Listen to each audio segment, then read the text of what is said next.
Video में study करेंगे classification, वर्गीकरण। क्लासिफिकेशन, जीवधारियों का वर्गीकरण। क्लासिफिकेशन ऑफ लिविंग ऑर्गेनिज्म, जीवधारियों का वर्गीकरण।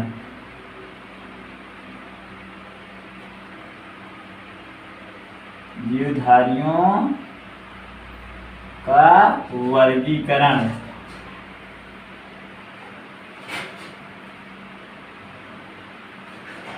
जीवधारियों का वर्गीकरण, क्लासिफिकेशन ऑफ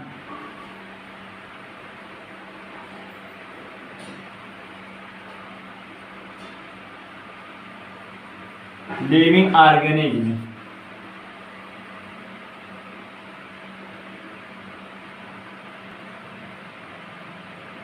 हमारा क्या है? क्लासिफिकेशन ऑफ लिविंग ऑर्गेनिज्म, जीवधारियों का वर्गीकरण।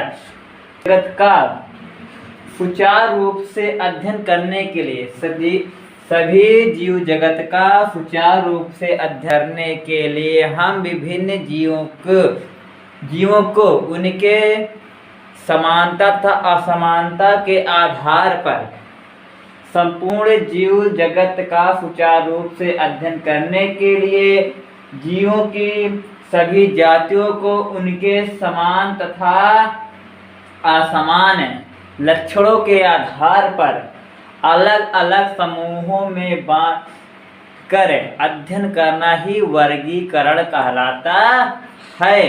हमारे जगत में बहुत सारे जीवधारी रहते हैं जिनके अंदर बहुत सारे समान लक्षण दिखाई देते हैं और असमान लक्षण दिखाई देते हैं, और इन्हीं समान तथा असमान लक्षणों के कारण हम इन्हें अलग अलग समूहों में रखकर ही अध्ययन आसानी से कर सकते हैं। इसी को कहते हैं क्या?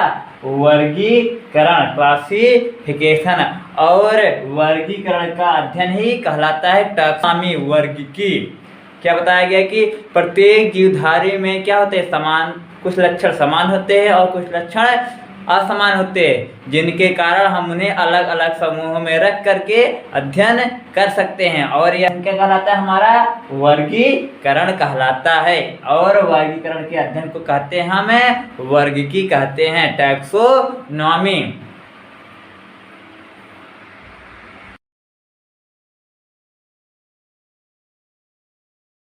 अध्ययन की सुविधा। इसके बाद हम टॉपिक लेते हैं क्या? वर्गीकरण की आवश्यकता। वर्गीकरण की आवश्यकता क्यों पड़ी? वर्गीकरण की आवश्यकता क्यों पड़ी?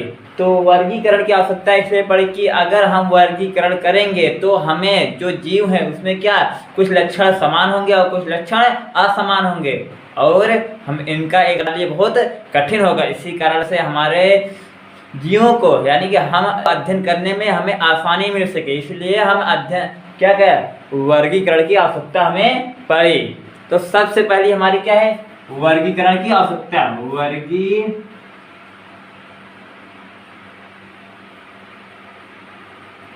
की आवश्यकता।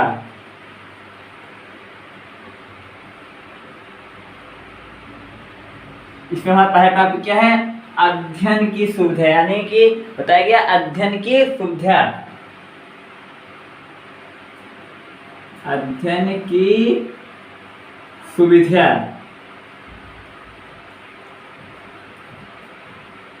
तो अध्ययन में सुविधा क्या हुई कि हमारे जगत में बहुत सारे वनस्पतियां हैं और जंतु हैं जिसमें बहुत सारे लक्षण क्या एक समान दिखाई देते हैं और कुछ लक्षण असमान होते हैं, और उन्हें हम अलग अलग समूह में रख देंगे तो इनमें क्या हमें इनमें जो विषम लक्षण है और सम लक्षण है अलग अलग हम पहचान इनको कर सकते हैं। हम लक्षणों को अलग अलग पहचान कर सकते हैं। तो क्या हुआ? अध्ययन की सुविधा में हमारे बहुत सारे जंतु तथा वनस्पतियां हैं जिनको हम अलग अलग समूहों में रख देंगे, छोटे छोटे समूहों में रख देंगे, और हमें इनकी बीच जो समान लक्षण है और असमान लक्षण है उनको हम क्या करें अलग अलग आसानी से अध्ययन कर सकते हैं। तो हमारा पहला टॉपिक क्या है? अध्ययन की सुविधा हो गया। और दूसरा हमारा आएगा इसके बाद जैव विकास का प्रमाण। जैव विकास का प्रमाण। तो जैव विकास के प्रमाण में क्या मिलता है कि जीवों का वर्गीकरण जैव विकास का प्रमुख प्रमाण है। जो हमारे जैव विकास का प्रमाण मिलता है, यह जीवों के होने वाली लगातार परिवर्तन हो जो जैव विकास का प्रमाण है। यदि जंतु जगत के वर्गीकरण को एक साथ प्रदर्शित किया जाए, सरलतम संरचना वाले जंतु से जटिल संरचना वाले जंतुओं का क्रमिक विकास स्पष्ट देखा जा सकता है। तो ये मिलता है कि धीरे धीरे निम्न कोटि के जीवों से उच्च कोटि के जीवों का विकास लगातार हमें दिखाई देता है। तो हमें सुविधा क्या मिली? जैव विकास का प्रमाण। दूसरी सुविधा क्या है? जैव विकास के प्रमाण हुआ।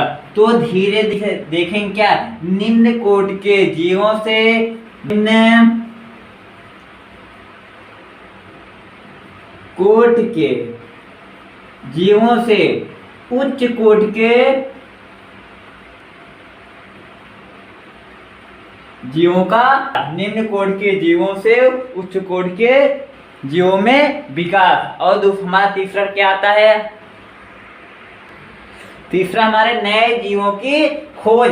जब हमारे वैज्ञानिक लगातार जीवों का अध्ययन करते रहते हैं तो इसके बीच हमें कुछ जीव विलुप्त दिखाई देते हैं, कुछ जीव दिखाई नहीं देते हैं, जिनको हमारे वैज्ञानिक क्या लगातार उनको खोज करते रहते हैं। नए जीवों की खोज क्या बताया गया? वर्गीकरण की आवश्यकता में क्या बताया गया कि हमारा अध्ययन की सुविधा हुई, जैव विकास का प्रमाण मिलता है और नए जीवों की खोज हुई। जब हम देखते हैं कि पुराने जीव, यहाँ हमारे क्या है? पुराने जीव, उधर नए जीव, और बीच में देखते हैं कुछ जीव दिखाई नहीं देते हैं, तो इन जीवों की खोज करते हमारे वैज्ञानिक और आने वाली और इसके जो नई जातियों का विकास होता है उसको भी खोजते हैं। और उसके बाद चौथा हमारा आता है संग्रहालयों में जीवों का रख रखाव। संग्रहालयों में जीवों का रख रखाव।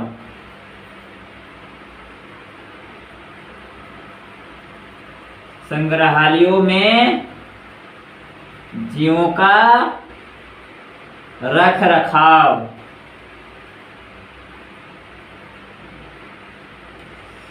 संग्रहालयों में जीवों का रख रखाव। वर्गीकरण के आधार पर ही विभिन्न जंतु तथा वनस्पतियों को संग्रहालयों में दुर्बल जंतु अथवा पौधों का प्रारूप सुव्यवस्थित ढंग से रखा गया है। तो क्या जो हमारे जीव नष्ट हो रहे हैं और जो हमारे जीव विलुप्त हो गए हैं उनके जीवाश्मों को क्या रखा गया है? संग्रहालयों में एकत्र करके रखा गया है। उसके बाद आता है हमारा नया टॉपिक, पांचवा आता है अनुकूलन का ज्ञान।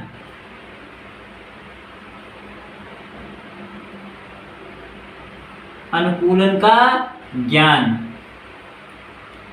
हमारा क्या है? पांचवा टॉपिक है अनुकूलन का ज्ञान।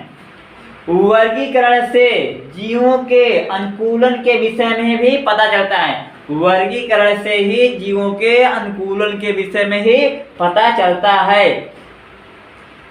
किसी विशेष वातावरण में पाए जाने वाले जीव, जैसे हो गए हमारे कीट हो गए, शैवाल हो गए, फंजाई हो गए, में आकार व अंगों समानता होती है।